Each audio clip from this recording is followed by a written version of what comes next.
রাজনৈতিক চাপে নতজানু বীরগঞ্জ থানার পুলিশ। নাবালিকা অপহরণকারী প্রিয়ব্রত ঘোষকে খুঁজে পাচ্ছে না থানা বাবুরা। অভিযোগের 5 দিন পেরিয়ে গেলেও নাবালিকাকে উদ্ধার করার বিন্দুমাত্র উদ্যোগ নেই পুলিশের। মোটা অঙ্কের লেনদেনের অভিযোগ। দিন কয়েকের মধ্যেই নাবালিকা থেকে সাবালিকা হয়ে যাওয়ার সুযোগ করে দিয়েই কি নিজের অপদার্থতা ঢাকতে চাইছে কি বীরগঞ্জ থানার পুলিশ?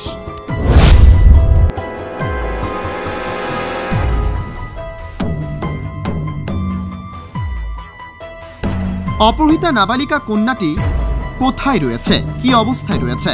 অপহরণকারী যুবকের পরিবারের সদস্য সংখ্যাই বা কত? পারিবারিক অবস্থা বা কি প্রভৃতি খুঁটিনাটি সমস্ত তথ্যই রয়েছে বীরগঞ্জ থানার মহিলা পুলিশ তথা তদন্তকারী অফিসার রিঙ্কি দেববর্মার হাতে। কিন্তু তা সত্ত্বেও এই অফিসার সাহেবা উক্ত নাবালিকা কন্যাটিকে উদ্ধারে ন্যূনতম কোনো উদ্যোগ গ্রহণ করছে না। অফিসার সাহেবার ভূমিকা এবং কার্যকলাপ দেখে মনে হয় উনিও যেন মনে প্রাণে চাইছেন ঘটনাটি আপনা আপনি মীমাংসা হয়ে যাক। সময়ের গতিতে চলতে চলতে নাবালিকা কন্যাটিরও অপ্রাপ্ত বয়স থেকে প্রাপ্ত বয়সে উত্তীর্ণ হোক। মোটা অঙ্কের অর্থের বিনিময় নাকি অন্য কোনো ইন্টারেস্টের কারণে অফিসার সাহেবা এ ধরনের ধরি মাছ না ছুঁই পানি গোছের ভূমিকা গ্রহণ করছেন তা আমাদের জানা নেই। প্রসঙ্গত উল্লেখ্য যে অমরপুর মহকুমার শহরতলি এলাকায় অবস্থিত থাকছড়া গ্রাম পঞ্চায়েতের অন্তর্গত গোবিন্দ টিলার এলাকার বাসিন্দা এক নাবালিকা কন্যাকে অপহরণ করে নিয়ে যায় পার্শ্ববর্তী মহকুমা করবুকের অন্তর্গত যতনবাড়ি এলাকার বাসিন্দা জনৈক প্রিয়ব্রত ঘোষ। গত 1 জানুয়ারি এই কাণ্ড সংঘটিত হবার 4 দিন পর কন্যাটির অভিভাবকের তরফ থেকে বীরগঞ্জ থানায় একটি লিখিত অভিযোগ দায়ের করা হয়।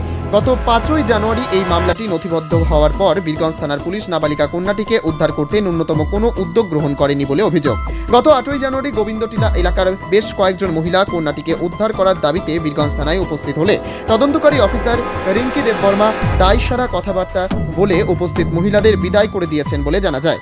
এখানে উল্লেখ করা প্রয়োজন যে অপহরণকারী যুবক প্রিয়ব্রত ঘোষের পিতা বাণীব্রত ঘোষ ত্রিপুরা সরকারের আরক্ষা দপ্তর তথা টিএসআর বাহিনীতে কর্মরত রয়েছেন এবং মা বীণা ঘোষ শাসক দলের ডাক সাইটে মহিলা নেত্রী।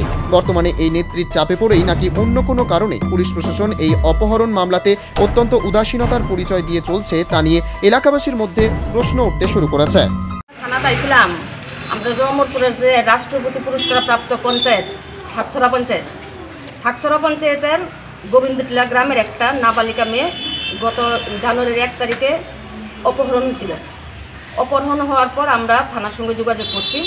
আমরা ভাবছি মেয়েটার যদি তারা উদ্ধার করে দিতে পারে তাইলে আমরা পুলিশ ফাইল টাইলে এসবের দিকে আমরা যাইতাম না, মেয়েটার আমরা উদ্ধার করে দিয়ে যেহেতু নাবালিকা মেয়ে। কিন্তু তারা কইছে দেখতেছে কয়ে আজকে দিব কালকে দিব এই সমস্ত কথা কয়ে আমরা ঘুরাইছে। মেয়েটা আছে যতনবাড়িতে। আমরা না পেরে 5 তারিখে জানুয়ারির 5 তারিখে আমরা কেস ফাইল করছি। কেস ফাইল করার পর আজকে 4 দিন হয়েছে। 4 দিন হওয়ার পর মেয়েটারা আমরা এখনও পর্যন্ত পাইতেছি না। মেয়েটাকে আছে জীবিত না মেয়েটা মৃত আছে এটা আমরা জানি না। তারপরে আমরা ইনভেস্টিগেশন করে দেখছি যে মেয়েটা যতনবাড়িতে আছে। আমরা তাও তারা জানাইছি যে মেয়েটা যতনবাড়িতে আছে। কার কাছে আছে বা কি তার কিছু জানেন? যতনবাড়িতে একটা বাড়িতে আছে, নামও আমরা তারা কইছি। তো তারা যায় সেটা দেখছে, কইছে নতুন বাজার থানার পুলিশও নাকি দেখছে মেয়েটা নাই। কিন্তু আমরা আজকে শেষ পর্যন্ত আজকে 8 দিন হয়েছে একটা নাবালিকা মেয়ে নাই, মিসিং। মেয়েটারা নিচে অপহরণ করে আমরা বারবার তারা কোয়া সত্ত্বেও তারা কোনো পদক্ষেপ নিতেছে কি নিতেছে না আমরা জানি না। আজকে তারা পাড়ার মহিলারা গোবিন্দটিলার মহিলারা সবাই আমরা একত্রিত হয়েছি। যেহেতু আজকে 8 দিন মেয়েটা নাই, আমরা প্রশাসনের দ্বারস্থ হয়েছিলাম তারা আমরা একটা সহায়তা করবো বা মেয়েটার উদ্ধার করে মেয়েটার মার কাছে আইনা দিব। যেহেতু মেয়েটার বাবা মারা গেছে আজকে 1 বছর হয়েছে, মেয়েটার মা একলা আছে, মেয়েটার আইনা দিব কিন্তু তারা দিছে না। আজকে আমরা মহিলারা আইছিলাম থানাতে ওসি স্যারের সঙ্গে কথা কইতে। ওসি স্যারটা তো আমরা পাইছি না পাই আমরা আয়ু ম্যাডামের সঙ্গে দেখা করছি। আয়ু ম্যাডাম আমরা সরাসরি জানাই দিছে যে মেয়েটা আছে, সুস্থ আছে, ভালো আছে, খুশিতে আছে। তাহলে কাইনে যদি এত কিছুই জানে, সুস্থ আছে, মেয়েটা ভালো আছে, এরপরে দিয়ে খুশিতে আছে, মেয়েটার আনবো। মেয়েটার এই 10 তারিখে 18 বছর পূর্ণ হইব, জানুয়ারি 10 তারিখে কইছে। 10 তারিখে যেহেতু 18 বছর পূর্ণ হয়ে যাব, মেয়েটা আইব, আইয়া মেয়েটা আপনার সঙ্গে দেখা করবো, আমরা সঙ্গে দেখা করবো। আজকে সারাদিনও বয়ে থাকেন, সারা রাতও বয়ে থাকেন। আমরা মেয়ে আইনা দিতে পারতাম না, মেয়ে আনতে সময় লাগবো 2 দিন 3 দিন 5 দিন। 10 তারিখ যাক আইব, মেয়ে নিজে আইব কইতাছে। তাহলে নিজে ওই যদি মেয়ে আইব তাহলে প্রশাসন বয়ে থেকে কি লাভ এদিকে? প্রশাসন তো এত বড় বীরগঞ্জ পুলিশ স্টেশন লেখা বয়ে থেকে লাভ নাই তো এদিকে। দরকার নেই তো। ওপরে যার মেয়ে গেছে সে কইতে পারবো তার কি গেছে। কেস রেজিস্টার হয়েছে 5/1/2025, ঠিক আছে। আমরা যথেষ্ট চেষ্টা করতেছি। আমরা ওলওসি, পিএস, সিডিআর, এসডিআর সবগুলি কালেক্ট করার চেষ্টা করতেছি। সিডিআর, এসডিআর আসতে তো একটু সময় লাগে, এটা দেখে আমরা কাজ করব। ব্যর্থতা কোনো না, আমরা প্রচেষ্টায় আছি। যথাসম্ভব মানে তাড়াতাড়ি আমরা ট্রেস আউট করব, ভিকটিমরা রিকভারি করব। বললো যে আপনি নাকি কইছেন যে মেয়ে সুস্থ আছে, ভালো আছে, চিন্তা করেন না, কয়েকদিনের মধ্যে আইনা দিবেন। এই তাই না প্রশ্ন যে আমার মেয়ে ভালো আছেন, তো অবশ্যই ভালো থাকবো না। যদি কোনো খারাপ নিউজ হয় তো সবার আগে পুলিশের কাছেই আসে, এমন তো কোনো নিউজ নেই। নিউজ নেই মানে ভালো আসে। এদিকে আমি মাকে আমি কি বলবো যে আমার মায়ের নিয়ে এই কথা কি বলা যায় নাকি?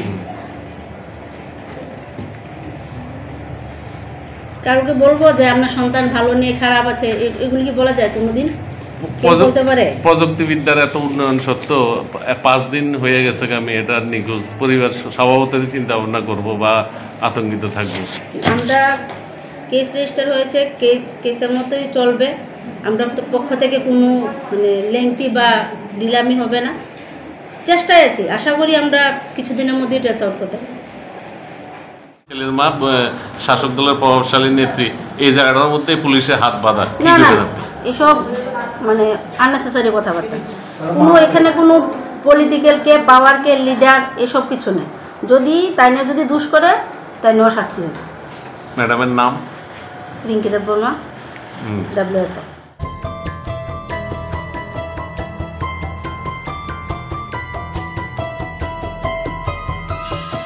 ব্যুরো রিপোর্ট, অমর বার্তা।